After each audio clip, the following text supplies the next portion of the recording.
Hi, I'm Gloria Tsokos, and welcome to Greek Imperfect. Today, we'll be making a delicious baklava.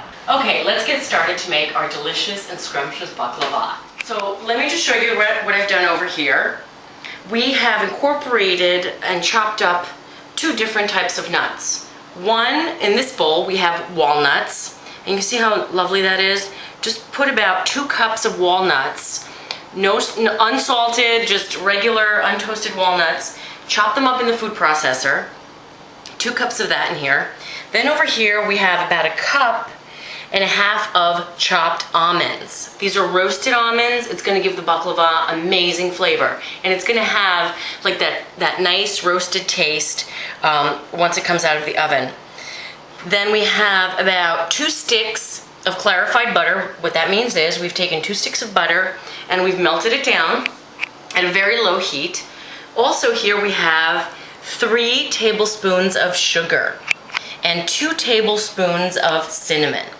So that is our ingredients. And over by the stove over there, I have the syrup started. It's to make a simple syrup. Basically, it's 2 cups of sugar, 1 cup of honey, 2 cups of water, and I've put in a lemon peel. Let me just show you quickly what I've done over here so you can have an idea. See, it's all simmering now. That's gonna go for about 20 minutes. And once that is done, it's just basically boiling out the water. Once that's done, we put it aside and let it cool, okay? Separate all of our dry ingredients, okay? So we're gonna mix in the walnuts with the almonds. Mix that nicely. See that? Beautiful, gorgeous. Oh, it smells heavenly, you guys. Then we're gonna sprinkle in the cinnamon. It gets even better. And the sugar. You don't need too much sugar here because what we've got cooking over there in that simple syrup is enough to sweeten the baklava. Okay, so we mix that very well. Oh, it smells heavenly. You know, this could be totally vegan, actually.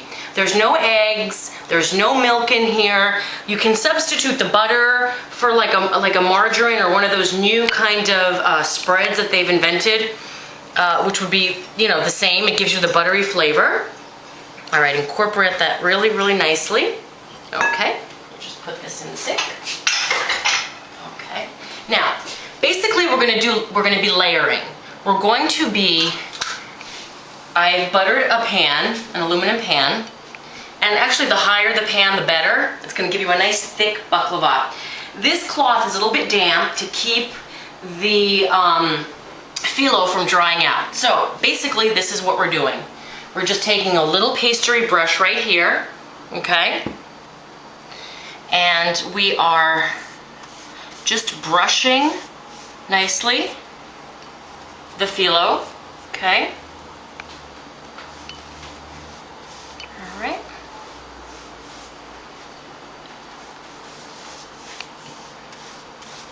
Just like that. This is you gotta work fast though, because what happens is the phyllo dries up, and that's why I have that beautiful blue cloth to cover it when the phone rings, just in case, let's say. Okay? Doesn't have to be perfect. All right, we're gonna put about 3 layers of phyllo to 1 layer of the nut mixture. All right, and just keep doing this until you run out of phyllo or walnuts. Walnut and almond mixture, whichever one comes first. All right.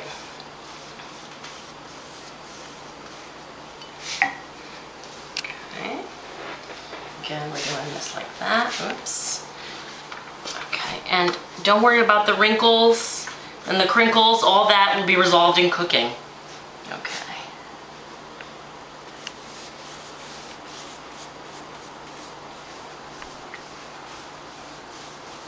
Oh, I just love the smell of butter. And also, for you ladies, this will really impress the Greek mother-in-law. Making baklava. Just imagine that when you show up with a beautiful baklava, homemade.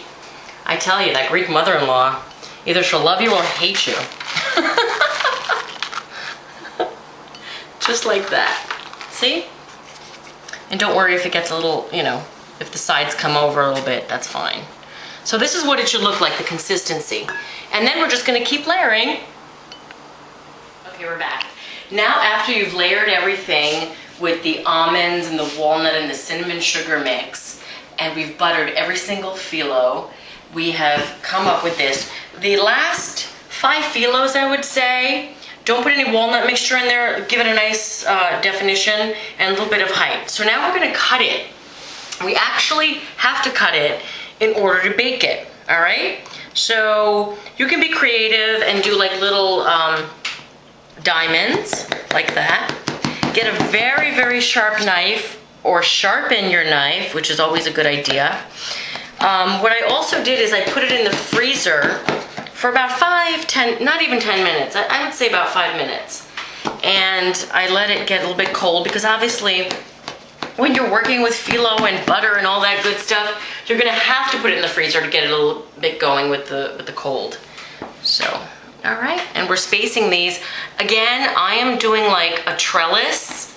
I'm cutting it into like diamond shapes, but you can do it in squares or whatever, you know, whatever you like, actually. And try to be consistent. It's very, very important that the size of your strips, whether you're cutting it in little triangles or you're cutting it in little squares, you know, you don't want to have thin pieces, you don't want to have thick pieces. So, you know, just stay consistent as you can see here. Okay? And we're just scoring this all the way through, everybody, all the way through. And you could feel like the nuts cracking underneath the knife. All right? And then we're gonna go the other way. And we're gonna kind of do this here. All right. You see that? It's absolutely gorgeous. And you kind of can hold it with your fingers so the little phyllos don't pop up. That's always a good thing. Now, because I use such a high pan, about 2.5 inches in height, I'm gonna get nice, thick pieces of baklava. And that's exactly what we want. And for those of you ladies who decide to do this for your Greek mother-in-laws, she's gonna be impressed. She's gonna knock your socks off. Or her socks off, actually. Okay.